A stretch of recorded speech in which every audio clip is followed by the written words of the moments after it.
VGK rides its 7-game win streak into Toronto, where the Leafs have won 3 straight. The Golden Knights spent a lot of practice time on Monday on special teams, primarily on the PK, and there's no silver lining so far for the Henderson Silver Knights. You're Locked On Golden Knights, your daily podcast on the Vegas Golden Knights, part of the Locked On Podcast Network. Your team every day.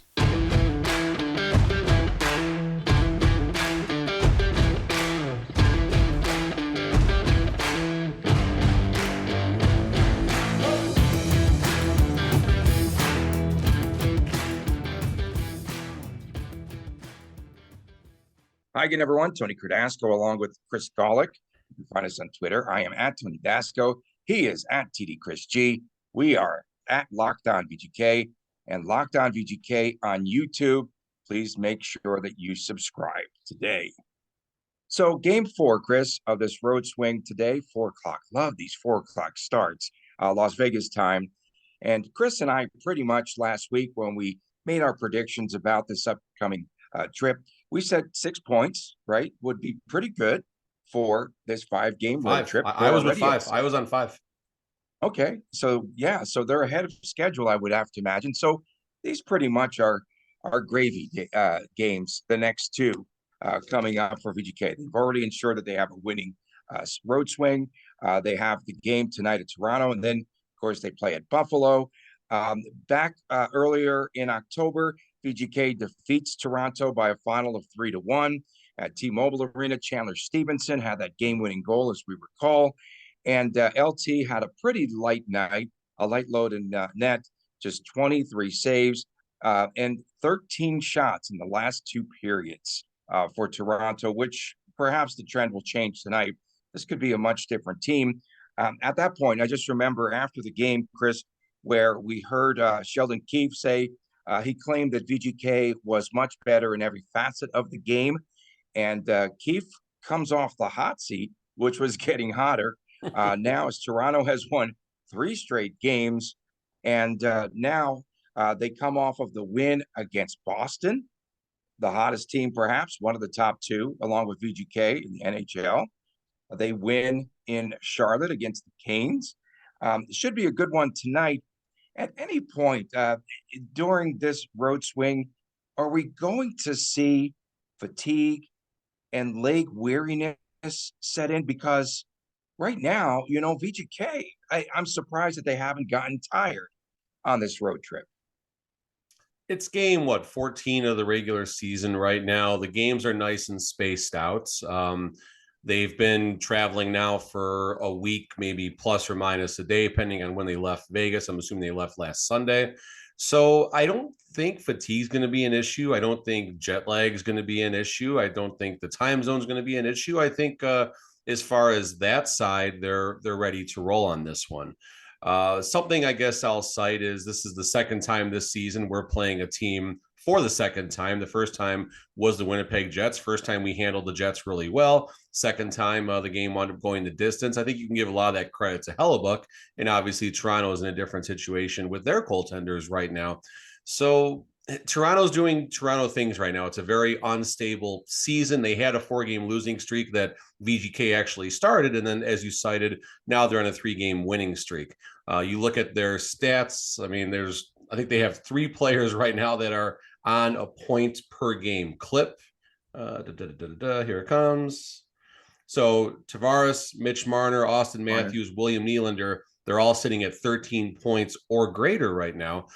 As a team, you got a lot of players that are on the minus side. As a team, their plus-minus goal ratio is, I believe it is a +3 or a +4, whereas the VGK is sitting around +18 or +19 right now. So Toronto's a little bit unstable right now. This is not an unexpected Toronto-type season for those types of numbers. And I do wonder what adjustments that they're going to make now that they'll have the second change, if you will. They'll be able to match up lineups and things like that. I do think that's maybe one of the things that we can attribute to VGK's defensive issues on this trip so far. They've given up a lot more goals on the road. And I'm not knocking them. That just might be a trait of teams once they do travel. They're not able to get the matchups as easily. So let's see how VGK adjusts. Let's see how Toronto adjusts. And again, I know we keep alluding this, but maybe you got a little bit of a trap game right now. We're on a 7-game winning streak, won 3 games that could have gone either way. In Montreal, we were in a better spot, but 2 out of 3 games on the trip could have gone either way. Definitely not VGK's way. Obviously, Thursday's game is circled not just by Jack Eichel, but everyone on the team wants to get a win on Thursday. So maybe this is the team that kind of gets, this is the game that kind of gets thrown by the wayside. I don't know. Yeah, a little look ahead perhaps for VGK, and rightfully so for Jack Eichel's sake. Right now, Jack Eichel is leading this team in plus minus. Who's leading the team in faceoff percentage? Probably Jack Eichel. Now he's Who's not leading the NHL in faceoff percentage? Jack Eichel. Chandler Stevenson. How about that? I saw that. I forgot which Facebook group dug that up, and I verified it this morning. That's pretty amazing. Yeah, that's my favorite. Well, him and Eichel, I think, are my 2 faves, my 2 besties, honestly. Okay, so we have a goaltending situation there in the 6 in Toronto, in T-Dot, if you will. So we've got Ilya Samsonov. He was in the cage in that first meeting against VGK, made 30 saves on the night, but he is now out after he sustained an injury. He was attempting to save the Brad Marchand penalty shot in the game against Boston. So he goes down. And now you have Eric Kalgren, who doesn't have very much experience. This kind of mirrors VGK in a sense, in that they played very well defensively in front of Kalgren. Especially, I watched that Canes game a couple of days ago. Matt Murray is on the mend. They say that he could be back at practice as early as today, but he's nowhere near ready. But they do have some issues. They have Keith Petrozzulli is their backup goaltender there. And so tonight, I think we're going to see an interesting matchup. But this Toronto team has learned to play defensively in front of the netminder. They kept the puck in the offensive zone, pretty much played keep away. So it was a light evening for Kalgren there a couple of nights ago.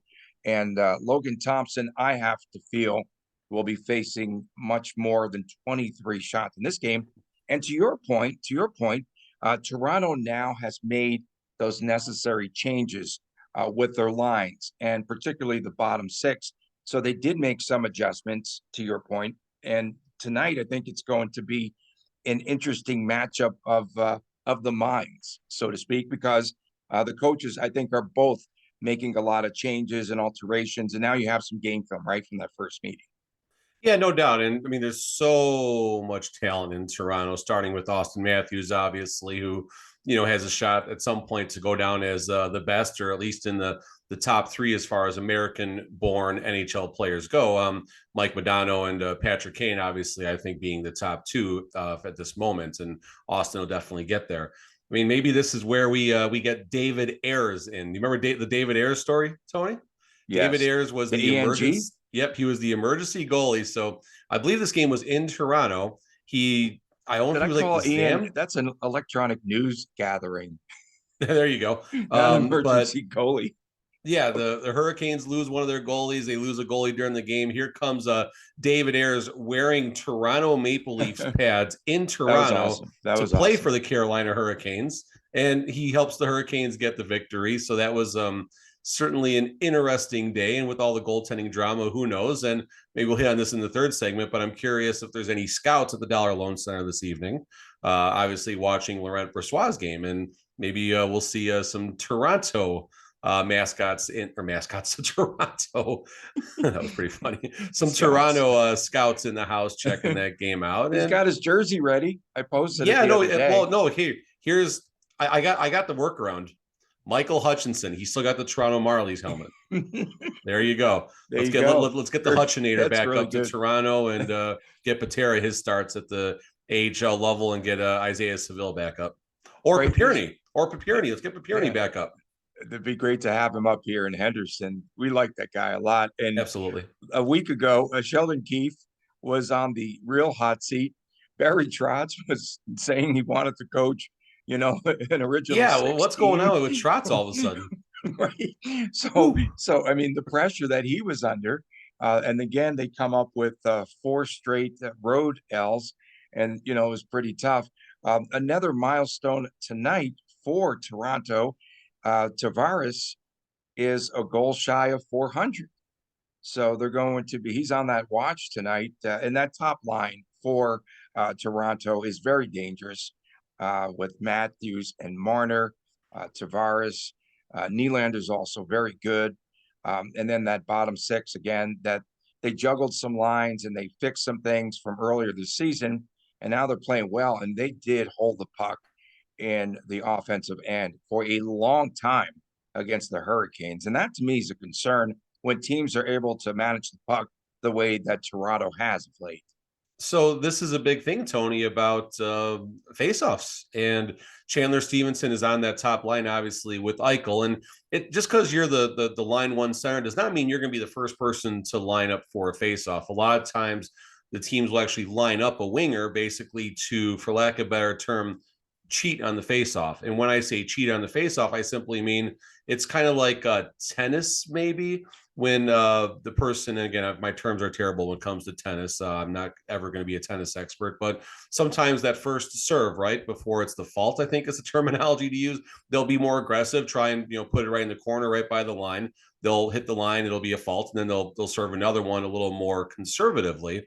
Kind of the same thing as far as faceoffs go. You might see a winger come out, someone who's going to take a shot. They might line up, they might try and cheat to get that advantage and hope they catch the linesman sleeping a little bit. So maybe, Chandler Stevenson is doing a good job being a little more under the radar with his ability to take faceoffs, but again, controlling the puck. It all starts with the faceoff, and having someone in that upper tier for faceoffs is something that VGK has not had much of. I did notice that Tomas Nosek was in the top like 15 or something like that. Eric Holla was actually up there too.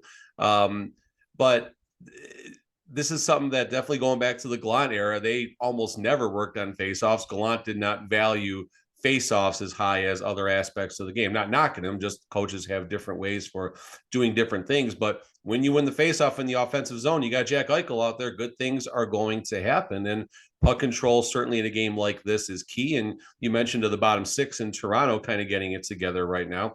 This also just shows for the Vegas Golden Knights how important it is to have a bottom six that is intact right now. Our energy line is doing what it needs to do with Colasar, Carrier, and Watt, and they're now starting to score a little bit too, which is absolutely remarkable for that line. Line three is still kind of finding their way out there, but they're not a liability by any means. They're still playing good defense. They're tough to play against, and they are generating scoring chances. And give it time, I think that'll work itself out. So, a meeting of two teams who are certainly in better form. The asterisk, of course, is going to be the goaltending for Toronto. How about that? Not VGK right now. Yeah, surprisingly. And, you talk about the importance of the face-off. Manny Viveros, you went to the game the other night, and he was talking about a key face-off where the player was moving around a lot, and he was really irritated, again, in that face-off circle. And so they are important. Coaches do pay attention to it. He wanted, the play to be called back. They scored a goal, I guess, off of it, San Bernardino. But yeah, very, very important there. Toronto, a team, that just has to get out of this rut. Again, they haven't won a series since, I think, 2004. And then they've lost 4 consecutive game sevens. That's their trademark right there. Boston, I think, in 18 and 19. And then they lost to Montreal. And then last year was Tampa, right, in game 7. So they're trying to right that ship. And I can't imagine the fans. They've got great fans there, obviously, an OG6 team. And hopefully they could turn it around, but not starting tonight, right? No, I mean, I hope not. A couple of things, I guess. One of my first trips to Toronto was actually during the conference final. I think the year you alluded to, 03, 04, something like that, when they actually won playoff series and stuff like that. And that environment was just absolutely electric. I was a hockey fan then, but I wasn't, 10% of the hockey fan I am now, as far as following the game on a daily basis and things like that.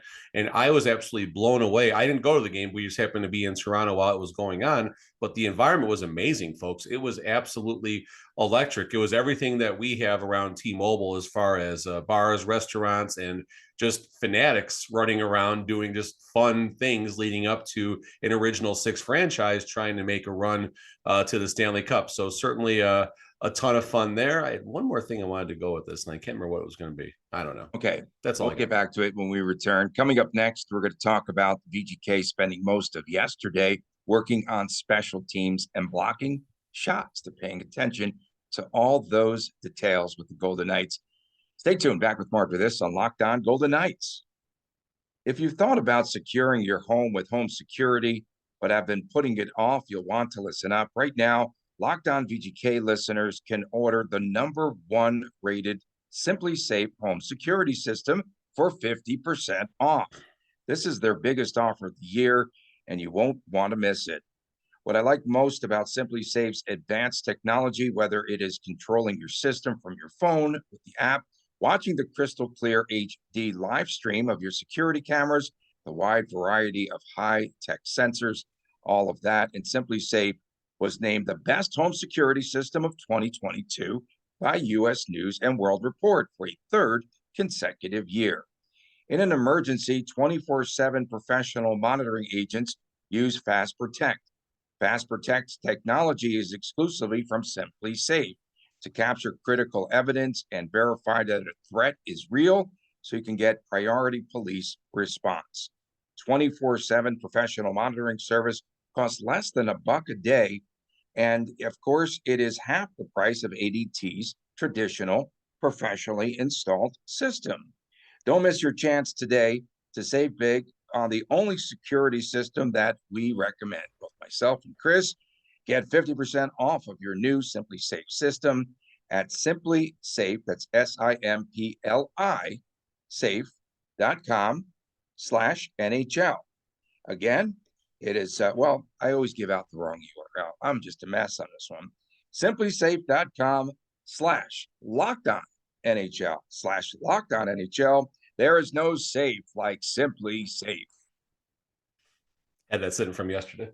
Welcome back to Locked On Golden Knights. Tony Cardasco, Chris Golick from Las Vegas. And again, please make sure that you subscribe to our YouTube channel, Locked On VGK.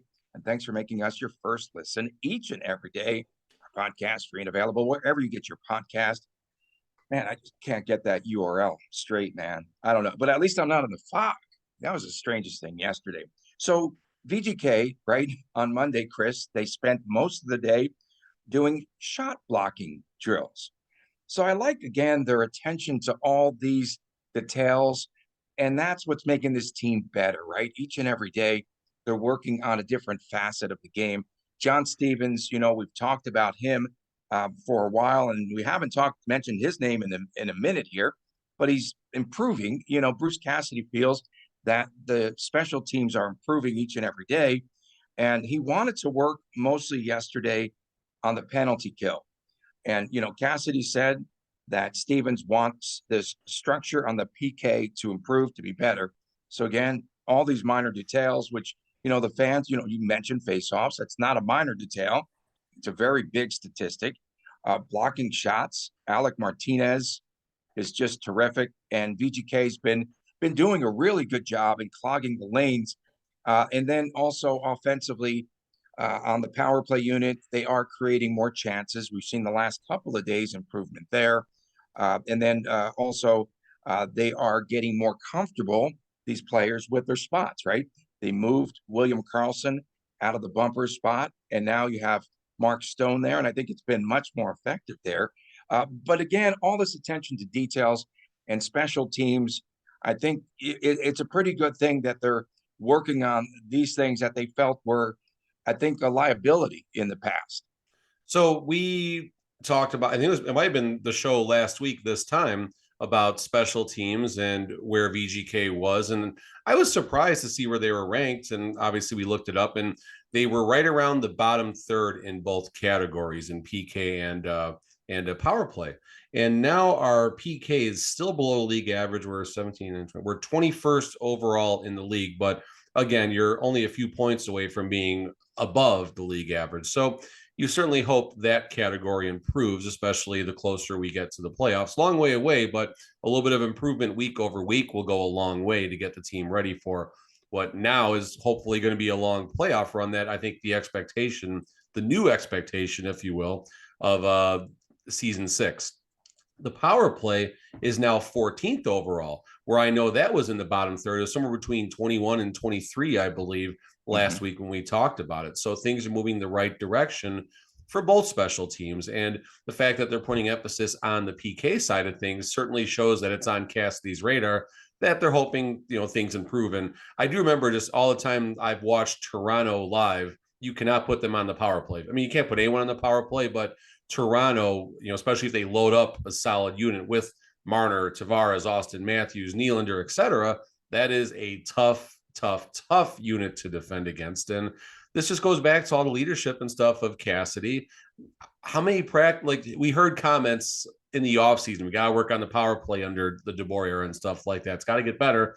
We heard that same nonsense for 2 years, unfortunately, and never did get better. But during the season, you never heard a lot of, okay, this week, we're really putting emphasis on the PK, on shot blocking, and this, that, and the other. And I'm not necessarily knocking Gallant when I say this, but having that clarity, that transparency, that, hey, this is what is being worked on right now, it certainly goes a long way. Now, folks, when your team is 11-2, it's all roses, everything is great no matter what the coach says. But again, for the moment, we're buying everything that Cassidy and company say, and it is radiating through the locker room, the honesty, clarity, transparency, and the fact that they're spending time on the PK. I'm certainly buying that's actually happening, number one.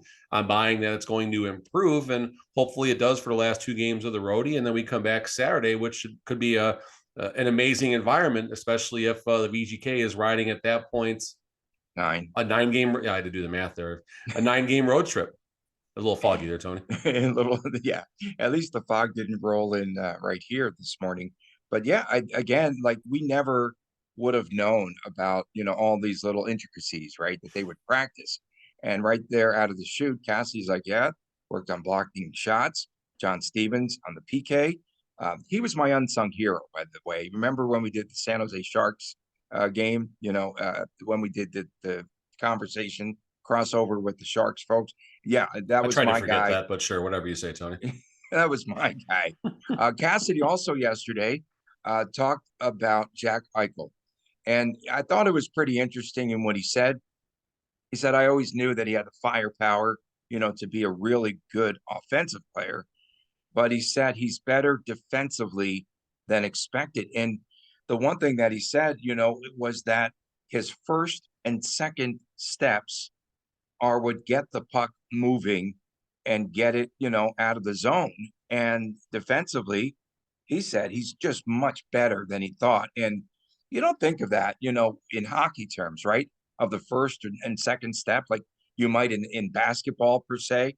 But it's so important. And that just furthermore, what we've talked about in the past is that explosiveness, right, of Jack Eichel. But he's become a much better, not a 200-foot player.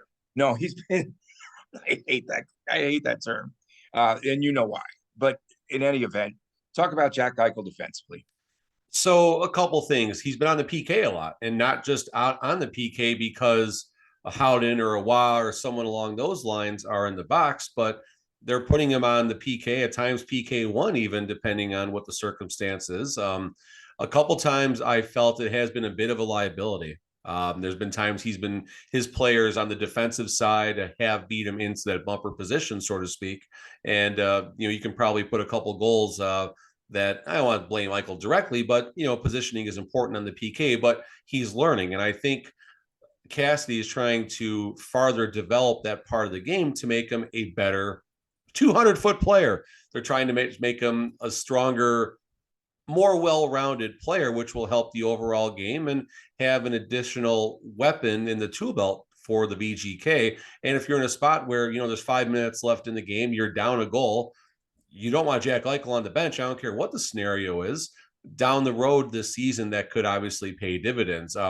I was trying to think of, you kind of saw me gazing out into the distance there, but you made the comment about the first and second steps and what that means and stuff like that. And the first comparison that I came up with was a wide receiver in football when the defending player is matched up right on the line of scrimmage against them. Not when they have a bit of a cushion, but when they're right there. And the best receivers, especially around the goal line, like when they try to get themselves ready for a fade route, they take 2 quick steps, maybe one juke or something like that. And it's really the same thing as far as what we're saying about the first and second steps. I mean, that is every inch of ice, folks. Like, again, I'm going to beat the drum here, like like the when you see the people in the suits and on the NHL network and stuff holding the hockey sticks trying to show you how it works here. But I referee all different levels of beer league. On Sunday night, I was doing what's called E-League. That's very low level hockey where the players at times will trip over the blue line without anyone being around them, present company included, folks. But then last night I was doing, I think it's rated as a B league, but it's pretty much an A league down in Henderson. And you see the difference of the skill level in these players and how much less ice there is to work with and how much harder they have to work against each other to create those scoring chances. Those first and second steps are absolutely key because if you're in a spot where, okay, let's talk about overtime when there's a lot more space on the ice. Jack Eichel just needs one or two steps to get something going. You saw how he got that goal against the Winnipeg Jets the other night. It took just one or two steps once he came in from the blue line, and boom, he was in and gone, and VGK won that game. It's the same thing on breakouts. It's the same thing on the power play. It's the same thing on every inch of the ice, just doing everything you can to earn that open space. Because time and space, right? That's what hockey is about. Time and space. Well, there's 4, there's 5, there's 10, there's 14 different bodies to dodge on the ice when you count the officials and stuff. So there's not a lot of inches available on the ice, not a lot of space. And when it comes to the time, you got the best players in the world trying to stop you from putting the puck in the net. So those first two steps, getting that 1 or 2 extra inches of ice could be the difference of winning or losing.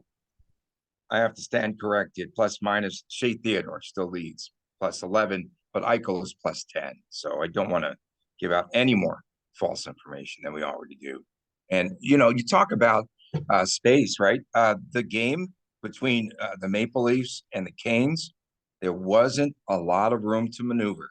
So I'm expecting that same sort of tight checking game tonight. Again, Toronto has improved, but that was one of the reasons why they prevailed in that game. And it was a much different team, right, than I saw in the past. And how will VGK create space against Toronto tonight? I think it's what you just said. It's little things like getting that first and second step. The breakout obviously is going to be key. And I think I really want to see if there's one improvement I want to see from what this road trip has brought is less time and space, as you will, for the opposition. There's been a lot of pucks just floating across a lot of old school 2 and even 3 line passes, making their way across the neutral zone and springing odd man rushes or simply giving opportunities to the opposing wingers coming down that line, kind of a Will Carrier-esque where he just, barrel rolls like a, who was it? It might've been, I don't know if it was Gaucher or Gary Lawless or Dan Duva, but they equated William Carrier to a running back version of an NHL player. And it's actually a great comparison, right? Just the way he finds a way just to barrel himself in from the side and things like that. So that's one of the ways you create that time and space. You just rush the nets and try and do all the little things. But on the defensive side, really want to see the forwards doing their part, especially the centers, making sure those stretch passes don't work their way across, and almost maybe a little bit of season 1 where maybe you put a little more pressure on the opposing breakout. Yeah. Wasn't there a 3-on-1 in the Montreal game, the Suzuki goal? Yes. So we are seeing it to me, it just was reminiscent when I was watching the game the other night. It was reminiscent of the DeBoer era, where especially at the end, there were so many odd man rushes. But we finished in limited, at least. Okay. They've limited a lot of those chances this season. Oh, so the broadcast team was talking about something other than the bad ice. I don't understand. Oh, there he goes. Sure. Whatever. Coming up, go ahead. You can finish this segment. You had something else to say. We can give a guess on the outcome. We can do our. Let's do it. So I am going to go with. I'm going to match the game last time VGK and Toronto played. I'm going to go with a 3-1 victory, and I'm going to say line 3 equates for 2 of the goals. Howden, Amadio, Kessel, some combination. They are going to be involved in 2 of the 3 goals on the goal scoring or the assist side. I've got 3, but the winning side I've got with Toronto 3-2. I just think they're, You're a hot martingaling, team. Tony. You're just martingaling your VGK losses. You're doubling down and chasing right now. I've got it. I've got it. Well, they hit that 6-point total. So now, like I said, it's gravy, but I still have not seen fatigue set in. And sooner or later on these long road trips, they have to have a bunker of sorts. So tonight could be that night. Don't at me, folks. Don't at me. Coming up next, the Silver Knights players say that they're getting some bad bounces amongst other things, and they are off to that 2-8 start. We'll talk about the Vegas. No, I call them the Green Valley Gallants. We'll be back talking about the Henderson Silver Knights right after this. Welcome back to Locked On Golden Knights. Thanks for making us your first listen each and every day.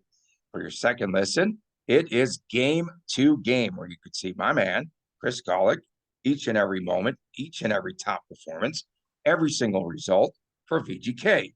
Locked On Game to Game covers every game across the National Hockey League. We've got local analysis, like here in Las Vegas with Chris Golick, and it's something that only Locked On can deliver. Follow Game to Game on Locked On NHL, available on the Odyssey app, on YouTube, and wherever you get your podcasts. Chris, man, so I watched one of the recent pressers after the last game for the Henderson Silver Knights. Same. Of the American. And I'll tell you one thing that really stood out. There's no chemistry on this team whatsoever. This is just my impression. You've been there at the games, and I'm just, again, in the back seat here. I know Daniel Marimanov, holy smokes. If his body language could have told you how upset he is with this start, how he said they're not playing pretty much together. He rolled his eyes a couple of times. I think he was swearing in Russian, whatever. But they definitely, do they have a chemistry problem there? Because he was just saying that it really sucks to lose. So they are taking these games to heart. It's not like they're there in the American where they're just practicing, right? Or just preparing for the next level. Very competitive. And Marimanov just has these Marimanov eyes. Like he was pretty mad and pretty bitter. And, when he said that they're not playing for each other, that signaled an alarm to me. Am I correct? So I watched the same presser. Daniil Marimanov is probably, in my opinion, the most personable HSK that we have. Interacting with the crowd during the pregame skate, shooting pucks over, waving. Like I brought this up before. He had a hat trick last year against the Rockford Ice Hogs. We were sitting on the glass, I remember, and it was after he'd already scored the third goal. And he was kind of going up to not even walking up to the glass, just kind of skating around, just getting ready for a face-off coming off of a commercial break. And he happened to make eye contact with the fan who probably was giving him thumbs up or hitting him, hitting the glass, whatever it was. And he's kind of like shook his head and smiled like, I have no idea what the heck I'm doing, but I got a hat trick. This is great. So, to see him in the presser, that hurts. Like that made me sad watching that same presser. And, you certainly hope that's the type of stuff that needs to change, right? I mean, winning is fun. When the team is winning, everything's going well. It's great. When you're not, you certainly see a different side of the players out there. And someone who's as much fun and laid back as Marimanov, seeing him like that, it's certainly a bit painful to watch, as you always have some level of an emotional attachment to all the players and things like that. And it seems like an intimidating environment. I'll be at the game tonight. I'll be there on credentials, and what I gathered is not going to be a whole lot of reporters in the seats, and you get a few questions in there, and you got to be careful there, because if you say the wrong thing, you might be the one to end the presser, and I certainly don't want to do that. I'll also be going on with Coach Vivros, I believe, around 10:45 via Zoom. Unfortunately, the practice got moved from Henderson, from Lifeguard over the Dollar Loan Center, so no access, but there will be a Zoom that I'll be on, so I'll be curious to see how Coach Vivros is doing after the practice and the mood and things like that, and figure out the right calculated questions to ask. There's support. Vivros did mention that the team does support each other.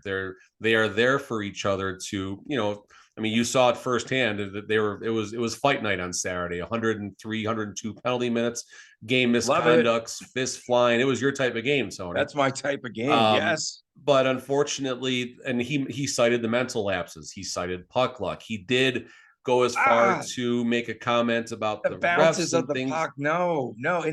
But Maramonov, though, like his direct response was like, we've got this thing in Russia where like you make your own luck. Like enough of that, right? It was just like a lot of excuses and the poor bounces. And Cormier was like the same way, like, no. And I like the direct approach of Danil Maramonov. And that's a guy that you can tell, right, is a leader. He's absolutely a leader. But Manny And a lot of Viveros, NHL experience too. yeah, but Manny Viveros too, right? He looks You were beat talking up about right him, now. He looks so beat up and worn down right so now. beat up, and he stormed off the podium at the end. He stormed off. I don't know if you noticed that, but his post game presser was not very very good. He was Yeah, mad. He was definitely fired up. He said his team is losing its cool. yeah, and Essentially, that's totally fair because the team also did come unwound. I mean, Pahal just friggin' decked a guy at the end of the game. Now it was love to it. the point where there was chirping, there was chatter, and Pahal just lost it, and it was a fight. But I think he also got the game for instigating, and it was interesting. The player that he was chirping with before he just friggin' decked the guy. After the gloves were off, they were yelling at each other and whatever it was, but he was holding up like the guy was wearing a wrist brace or something like that. So I don't know if the guy was trying to say, "Hey, we're not going to fight because my wrist is broke" or whatever's going on here. But Pahal still decked him, and so be it. I mean, that's what happens when things aren't going well. And we did mention this. Maybe it takes the brawl or something like that type of game to get the team on the right side. But they're playing the Gulls tonight, who are only one game better than the Silver Knights at 3-7, whatever it is. So two desperate teams on the ice tonight. And I want to formulate a question to the coach if I get the opportunity in a couple hours. What do you expect out of another team who is struggling similarly in the standings? Do you think it's more of a desperate type of game for both teams, or is this just like any other game? And I'm curious what the response is. I'm curious what his body language is to that response. And I hope I can frame it the right way without saying, hey, both teams are sucking right now. How do we fix this? Because that's not at all the way I want it to come across. Maramonov, it sucks to lose. It sucks to, and it does suck to lose. It's fair. But we were talking. Okay, players there for developmental purposes. No, they want to win. They're competitive. I If want to they get one in win, like that too. I want to ask about that today also. I got to figure the right way to frame it, but I want to get one in about that. but if they're winning, I think it brings more attention to those players and their marketability. I Of believe, course, of no and doubt. I mean, maybe it's that's how they get up to that next level. Hey, we've just got like a minute and a half to yep. go here, but what can we expect out of Laurent Brossoit in November tonight? And that's the question that I also do want to ask Coach about is he passed the test in game one. He passed the test in game one simply by finishing without a setback or a known injury. What improvements are we looking to see? As far as what I would like to see is I like him to make a couple of saves that he shouldn't, right? There's going to be 3-on-1s or the way things are going, maybe in a 4-on-1. I want to see him get across left to right on some of those odd man rushes and make 2 or 3 saves that he should not do. And that, I think, is the next step to his improvement. And I'm curious if I'm going to be sitting next to any scouts tonight up in press row, or if they put him somewhere else. I wonder who's going to be at the game tonight. Yeah, it's a very small press area, so just make sure you body up there, get some space for yourself. Got it covered. Okay, send us some videos and such. Definitely. We thank you for making Locked On Golden Knights your first listen. For your next listen, check out Locked On Sports Today, that new podcast, biggest stories of the day, plus instant reactions, big game recaps, and the take of the day. For my man, Chris Golick, I'm Tony Cardasco. We'll have a busy day tomorrow recapping the Toronto VGK game. Back again tomorrow right here on Locked On Golden Knights.